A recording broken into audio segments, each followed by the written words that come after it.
ابن ماجہ کی روایت ہے، حضرت عبداللہ بن مسعود رضی اللہ تعالی عنہ بیان کرتے ہیں، فرماتے ہیں کہ جب بھی تم اپنے آقا و مولا صلی اللہ علیہ وآلہ وسلم کی ذات ستودہ صفات پر درود و سلام پڑھو تو احسن انداز سے درود و سلام پڑھا کرو۔ حضرت عبداللہ بن مسعود فرماتے ہیں،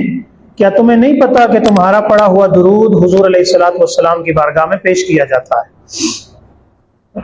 محدثین کرام نے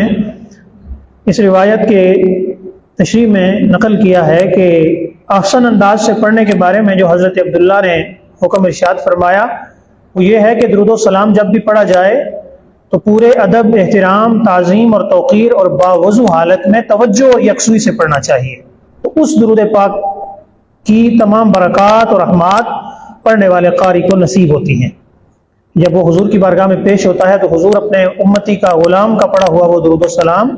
وہ سماعت کر کے اور آپ پر جو پیش کیا جاتا ہے اس کو پڑھ کر حضور خوش ہوتے ہیں اور حضور پھر اس اپنے امتی کے لیے دعا ارشاد فرماتے ہیں۔